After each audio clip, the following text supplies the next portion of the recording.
What's poppin', everybody? Welcome to the Rip City Basement, bridging the gap between hip-hop fanatics, demand to hear traditional technique, and Portland's electronic obsession. My name is Bren Boy. Today, I got my man D.Worthy. What's poppin', bro? How y'all doing, man? Thank you for having me on your show. I appreciate it. It's Most great to definitely. always talk music.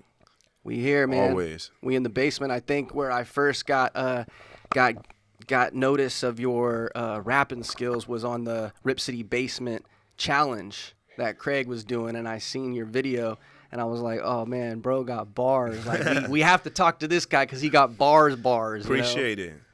I appreciate it. And I seen your content too. I seen your video, so that was like big, you know. Anybody who's speaking on the community, especially in the music and arts, always have to speak with them. So I appreciate you. Respect, for sure. bro. Respect. Yeah. So when you're getting a beat, like, do you already have something written that you usually like have something for this beat or this tempo, or is it usually just like off the rip, you're just vibing to what you hear in the moment? Nah, so like every song for me is kind of like a diary entry. You know, I use it as like a quick write, like back in elementary school.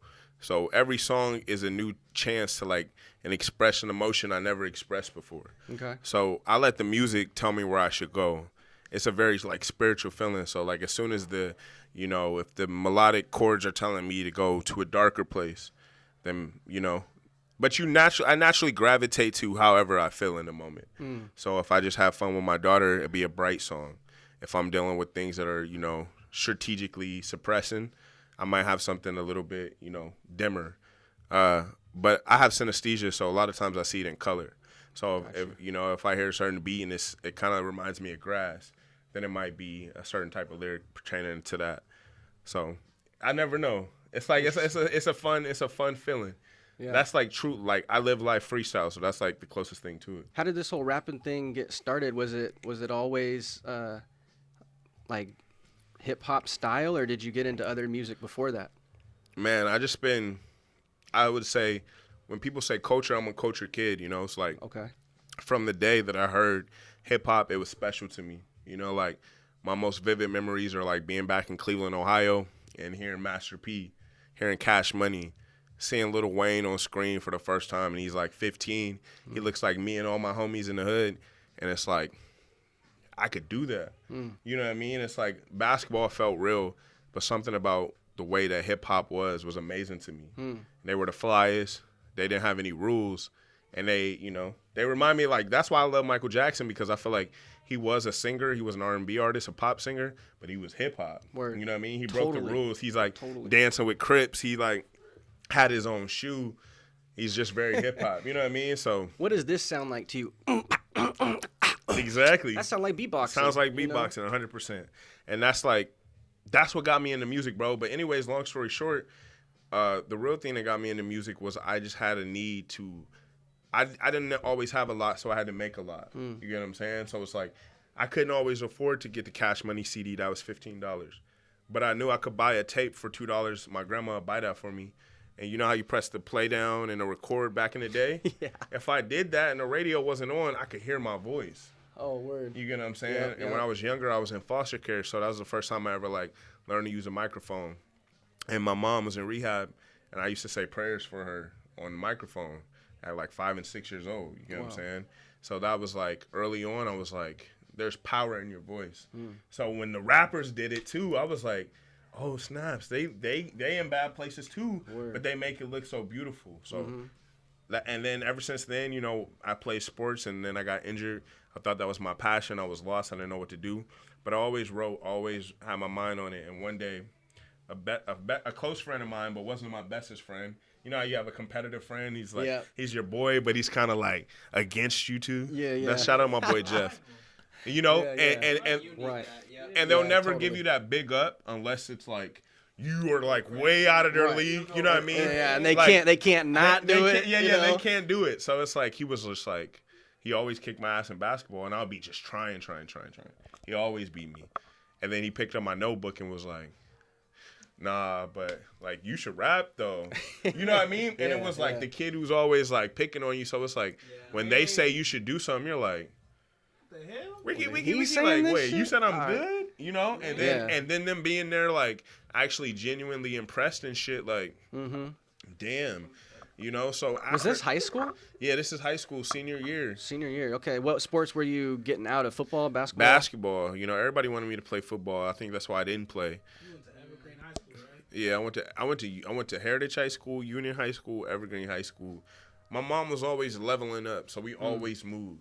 Got you. You know what I'm saying? Respect. Like, that's one of the things I respect the most about my mom. She never gave up. She was always leveling up. So a lot of kids would be like, "Oh, you went to every different school," and I'm like, I got a fucking bedroom now. Word. You know what I'm Yeah, saying? totally. Coming out of foster care, I'm like, I'm with my mom. Yeah, Fuck yeah. what y'all talking about. And that's why I built my business. The Blow Up Kids is like, chase your dream endlessly like a kid, because I didn't have a childhood when I was younger. Got you. You get what I'm saying? So when the kids are 5 playing with Hot Wheels and fucking cars and shit, they like, you know, you don't want to play with us? And I'm like, I ain't got my mom at home. You get what I'm saying? But then I learned to suppress those feelings and be like, you know what? I got to be proud of what I do have, though. She's trying. And then when my mom got us back, every single time we would level up, I switch neighborhoods and, you know, get new friends. And they would be like, my bad. My uncle's calling me, coincidentally. And every time they would be like, yo, yo, yo. And I'd be like, y'all don't understand. I'm getting blessed. Because if it wasn't for my mom moving out to the Northwest from Ohio, from Cleveland, I wouldn't be here. You know what I'm saying? She wouldn't be here. And what brought her out here? A better life. You know what I you. mean? She knew that, like, if she stayed in the hood, her kids would have to die in the hood. And that's just the way it is in Cleveland, Ohio, or any inner city. So for me, when she brought me to the Northwest, at first I didn't understand it. I didn't understand how big of a blessing it was to be in a location like where I am now. Got you. Which is Vancouver. And that's why I stand for the kids. So I appreciate you having me on a Portland show. But that's why every time I come on these shows, I stand and put a flagpole down for the kids in Vancouver. Respect. So they know that you can make it from anywhere. Hey, shout out to Vancouver. We got a lot of Shout out to the Couve, man. a lot of kids out there in Vancouver actually that really fuck with us in Rip City Basement. We were doing like you know, on 22nd in Alberta, right there, the American Legion. We would host our showcases there where we would put 8 artists a night. You know, artists who have been doing good on the radio shows. Yep. And it would be, and the idea was like if every artist brings 10 people, you got yourself like a nice little crowd, you know? Yeah. And then you got some walk-ins. It's like, yo, we got, for a showcase, you know? And you each get to like kind of feed off each other's. That's amazing. Yeah, but we kept getting these kids, like high school kids or kids right out of high school from Vancouver. And they fell in love with the show. They were like, bro, how can we get in?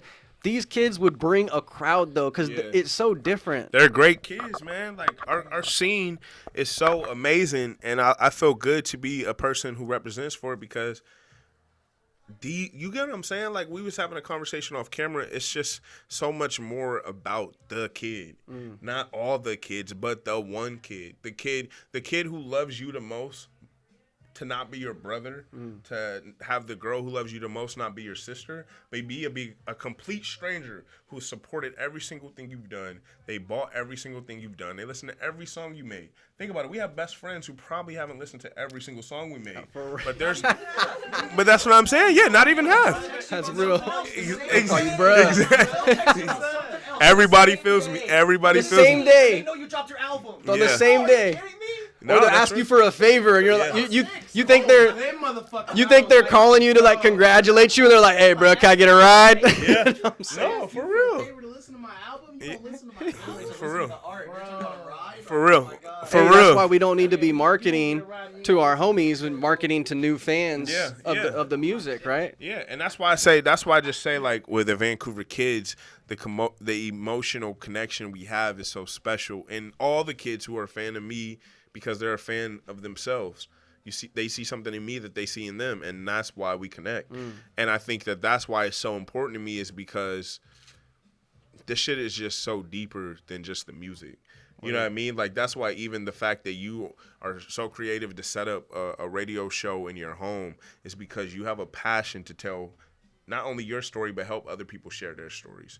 And that's what this whole thing, that's what music was created on. That's what movies and pictures and TV, video games, is also somebody could share a perspective to connect with others. Right. And that's what I think, for me, what I want to see more in modern music and the things that I'm trying to do is just to build connections with as many people as I can. And once it gets bigger and bigger, I want the people that I interconnected to have so many connections with each other that then they become fans of each other. Word. You get what I'm saying? Totally. So that's like my main mission in life. Shout out to him. Tell us about the company exactly. What are you guys doing right now to promote it, or what are the projects that you're kind of running through that avenue? So, the main project right now, we just finished the short film, Pain is Temporary. I directed that with Riley Brown from Portland and just told some more stories. But what we're using, and that's a big moment, shout out to everybody involved with that. But, like, the biggest thing this company is I see it like a Walt Disney on a smaller scale now, or like like a Black Google. We're just trying to create answers to the feelings that people have. And I think whenever you can create an answer, and that doesn't just mean in tech, or that doesn't mean just musically, but it, like I said, just square one and being a friend. So whenever we create a video or a product, like, we want it to be like a big hug from us to you. Got you. You know what I'm saying? So that's what Blow Up Kids is like, we're your fucking best friends. Sometimes we might supply you a t-shirt. Sometimes it's just a DM to help you get through your day. Sometimes it's music. Sometimes it's a stage show. And sometimes it's just a fucking joke. You know what I mean? Your best friend, you never can fucking, or the person you love, you can never characterize what they do. You just know that you love them. And that's like what my goal is to keep growing our brand and our company, to be somebody you trust, somebody you love, and somebody that you can get a good feeling from. I can dig it. And we still growing, you know what I mean? That's why I said I'm so thankful for every one step I have, because they all end up to the big step, And I think that, like I told him in the car before we got here, I just want to die know that I tried being the best that I could. I think a lot of people are afraid to say they want to be, one of the biggest artists in the world, or they want to help a lot of people. And it's like, those are my missions. And it's like, that then sets the goals for me in real time. 100%, you know what I'm saying? bro. Like, some people get disrespected when they're like, you want to be good? You want to be great? Right. And it's like, yeah, motherfucker. Like, I've been shit my whole life. Like, you know what I mean? And even when I was shit, my mom never let me think I wasn't worth $1 million. Word. So it doesn't have to equate to 1 million plays. All I want is one life change every single day, and that's gonna feel literally like $1 million. Respect. Because when I was in foster care, my whole mission, my whole thing, when I was punching myself to sleep, and I was dealing with depression at 5 and didn't know what it was like, I just wanted somebody to listen to me. That's all a kid wants from you. They don't want nothing else. Not no toys, not no love. They just want attention. They just want to be heard. So when a fucking fan, excuse my French, but when a fan or a person tells you that they love you, they like what you do, they support it, even if it's a social media like, that shit's deep. I saw somebody the other day say, 1,000 views is a lot, and somebody commented and said, no, it ain't. And I was like, bro, you know how many people with no food in this world will wish that they had 1,000 people see what was going on? Right. If 1,000 people saw somebody not eating on a street, I guarantee you out of 1,000, somebody's gonna do something. Oh, yeah. Right. So you think somebody saw something you did 20 times and not one person was affected? Think about when you go to the gym. Most of the time, there's only 20 to 50 people in one room, right? But if you did something tremendous in that room, all 50 of those people know, and that just impacted more than 50 people, because somebody's texting and be like, you see that dude at the gym? Word. So when you put your story out there and one person sees it, they told somebody. Right. Your best friend might seem like he not know, but that could be his whole reason for living. You get what I'm saying? And I've learned to have so much humility, because they might not tell us, because they haven't got to the emotional, intelligent level that we have yet, where they can express humbly, like, I do love what you do. But when they see us do it, it helps them to live. So that's what my whole brand is. That's what I want to do, is just give people a fucking reason to live. I love it. The espresso in the fucking morning, wake up. Like, I'm your Red Bull. You know? You go. There you go. Yeah. I love it. Yeah, on that note, like, what time of day is your music the best consumed for your listeners? Ooh. In a dream situation, it'll be from 5:35 p.m. to 7:45 p.m. in the summer in Vancouver on a bicycle. and you'll end at a viewpoint.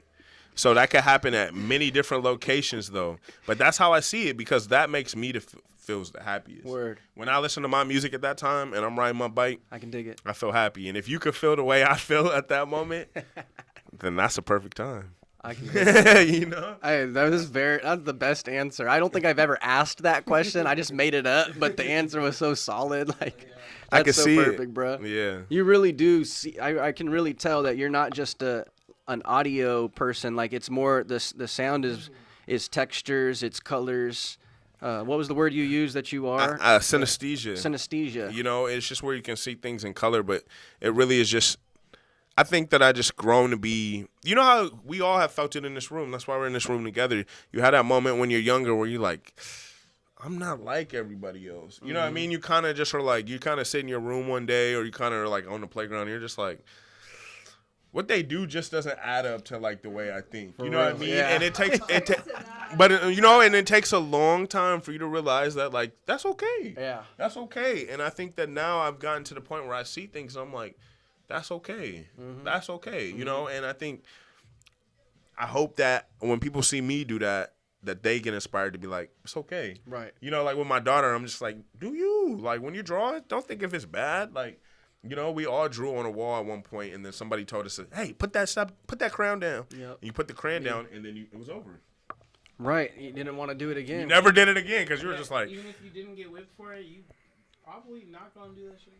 You know what I mean? Just because of the tone, just the way that and the only reason that person told that to you is because that was told to them at that same time. Yep. You think about people most of the time, they're like, you can't do that. No, you can't do that. You can't, and yeah, somebody told right. you couldn't do it because they didn't believe they could do it. Right. And that's why when I see Shin or I see anybody else, I'm like, you can do it. Totally. As a challenge. Like, you want to do it? Do it. Yep. Because I'm going to tell you right now, even if you said you do it and your heart is not in it, you won't do it. Totally, bro. When people ask me, You know what I mean? when they say this question, I'm sure you get this often too. Like, what kind of advice can you give to the younger people who's just trying to start this? My answer is always the same thing. It's this: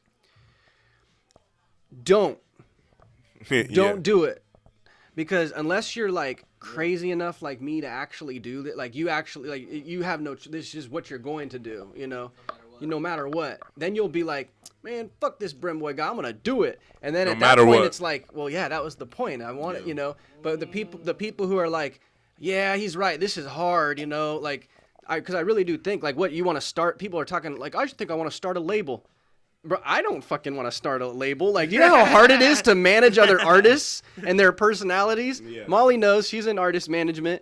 You know, like, I have a hard time managing myself as an artist. You feel me?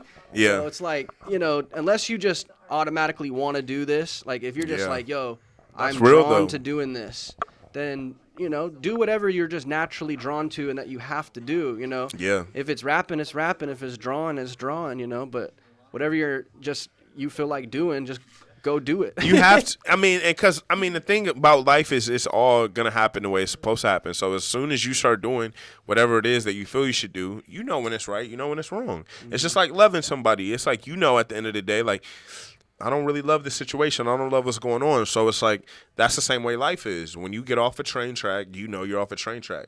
You know what I mean? Like when you pull something, you twist your ankle, you know something's not in alignment. And I think that spiritually, when people make decisions that are in alignment, even if it's out of alignment to other people, it's not their fucking train. Totally. So they don't know where you're going. Yeah. So that's just something to consider. So I think that goes a long way if you're tuned into the right frequency. Yes, but if yes, you're you not have to be in tapped alignment. and solid, you don't have your solid foundation, and you're trying to do these things. It's like a train going really, really fast, and you're trying to stick a metal rod in it to slow it down and ground. 100%. You're going way too fast to get grounded. 100%. So what was it that made you? What was it in life? What situation or event happened to you to where it made you want to level out and get on your frequency so that you could tap into this lifestyle? I think the foster care one was, you know, that was the first scenario that made me see that I had to wake up and realize that I wanted something different. I think that as I grew up and progressed, I started learning that I had the power to manifest things. And if I started walking in my light, like I said, being in alignment, I started recognizing the things that I do impacted people. So if I did them negatively, then a majority would do it negatively. If I did it positively, a majority would start doing those things positively. It's just like I know I'm a trendsetter, so if I start wearing something, a lot of people are going to start wearing it eventually. So if I know I had the power to generate that kind of energy, especially with a microphone, you have a responsibility to do the right things and push your foot forward. And I knew that I had, one, the fucking audacity that most of the people I was around didn't have. I had the, gravitas and just knew that I could actually accomplish what I wanted to. And third, I knew the level of sacrifice that I was willing to put forward to see the things I wanted to happen in life. And I'm still learning how to manifest those things and manage them.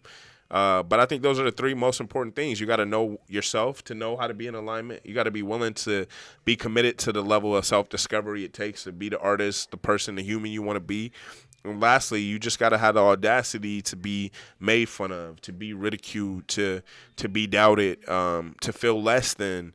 It's not the easiest thing in the world to create your own destiny, but it's the most rewarding and the most fulfilling thing that any human can ever do. And that's just how I felt. That's how I got in alignment. I'd rather die trying than say, what if I could have, I should have. For sure. Hey, especially athletes, like we can't do that shit. It's like there's no we can't. We're not that built like that. Yeah, we can't. And I think that's why I said you got to just know your responsibility. Because I know even if I don't carry the torch to the end of the goal, somebody in this room might. Somebody who watches this on Instagram might. Somebody who sees it on the radio or hears it on the radio, they might. And that's what it's about. I think when you have a microphone, this frequency is important. And I think the things you do, that's why sometimes when people freestyle and they just, they take music, I love that they're having fun, but I also love when people are able to tap in and every single moment of this song, of this piece of art is dictating something. Steve Jobs said greatness is dictated in every single thing you do. From the artwork to the text you choose, to the colors you put on, to the people you put in your video, they all matter at the end of the day. So any artist, any entrepreneur, consider every single thing you do, down to the packaging, down to the people who ship it. Make sure you treat everybody right. Hey, and speaking of packaging, I wanted to hook you up with something today. This is the new blueberry pancake strain. Oh, is this my second one, or is this the same one he gave me off camera? Nope. This is the second one. All right. He gets away with two. Y'all see on the video. Sneaky. He tried to sneak me one. He just sneaks me one I already smoked. But let's shout out the homie though right here. He got a dope swag. He got the Hirachis on. You wear size 11.5? These are 11s. Damn, I was gonna say. Damn, that's a good guess. His fashion. Yeah, I wanted them shits. This guy probably wears 10.5 or something, huh? Damn, I'm just a fucking. You were just off a half size, man. Shoot. Yeah, but anyways. I hope your bars ain't a half bar. Oh shit. Nah, I'm just playing. Stay ready. I know you stay ready, bro. We stay ready, bar. And we about to put that to the test right now because D.Worthy is a bar for bar rapper like myself. I'm really with the bars. It's in my name. Brendan Anthony Reyes. Bars. Okay, go ahead. So I get down with the bars. I need to hear some bars. So D.Worthy, I'm gonna put you on the spot. What is a rhyme, a verse, something you got at your phone, your notebook that you've never released before? I want that exclusive shit. Give me something that you're working on. I got you. We were just kids on Molly, melting clocks like Dolly, dreams of villas in Bali. Brioni pinstripe, double-breasted like I'm John Gotti. I got the posse moving God body. It's Ursus everybody late night on my Fallon. Just a booth and a gallon. Highlights of Ray Allen. He got the game. Look at how things change. Every year we used to change a dress. Mom made moves just to keep us blessed. Even though the unit was keeping us stressed, I got accustomed to having the best. The team cohesive, custom pieces go together like adhesive. Hard-headed to clear-headed. When I'm spearheaded, you get shredded. I'm a method man with my method. I might make an NFT of my necklace. Nifty gateway for a vacay for vay. Homie, finish your breakfast before you diss my perspective. Disappearance, never on clearance. Been down since house and assistance. My patience is wisdom. I just trust what God give them. You can't race the paintbrush. They depiction is fiction. My canvas is authenticated. Come and get your spirit renovated. Hold on, last one. Beautiful aura. Save in for Bora Bora. Time for a cologne. Ain't restocking at Sephora. No tears on my face like it's waterproof. They ain't solid, man. I know the truth. That's what I'm talking about. D.Worthy spitting on the Rip City basement. Y'all been laced with the dopest shit. Y'all already know what it is, man. Where can we find you on Instagram? Man, the screen name still exists. My alter ego, D.Worthy, and that's on Twitter, that's on Instagram, that's on Snapchat, that's on TikTok. But yes, you can find me at d-worthy.com, and you can just tap in. We got Pain is Temporary, the beautiful short film featuring Trinity and all of my beautiful people who helped me create that. And then we working on the album Time Will Tell. I think it's gonna be one of the best albums of the year, one of my best work ever. I'm willing to say that. And I'm very excited, very, very excited about what we're going to do in the live show space and just changing lives in general. And I just want to thank you again for letting me be on your show. I can't wait to hear his interview. And thank you, Sharon, for bringing me. Thank you, Molly, for providing the vibes. And, it's been great, And I got to put on a new outfit, so I love that. And last but not least, shout out to my daughter. I love you. Thank you so much for just going and being the realest person in my life. And, thank you. Respect. Hey, I appreciate you. And God too. Appreciate you joining me on the Rip City Basement. And definitely shout out to God. For sure, man. Amen. I'm gonna tag you in the video, God, at God. Yeah, he got an Instagram. Hey, Just please don't curve me. Repost. We can really use the repost. I know you got the clout. You got the biggest. If God follow you on Instagram, you got the cloud. You got the clouds, bro. I'm gonna tell you, clouds. If God follow you, that's the best thing you can have in your life. That's the best follower you can have is if God follows you. Respect, 100. And that's serious. Hey, I think we're gonna leave it at that because that's the mic drop right there. Rip City Basement, baby. D.Worthy. My name is Brem Boy. Once again, you listening to the Rip City Basement, bridging the gap between hip hop fanatics, demand to hear technique, and Portland's electronic obsession. We out. And it's the Vancouver boy. You know what it is. Coov. Move.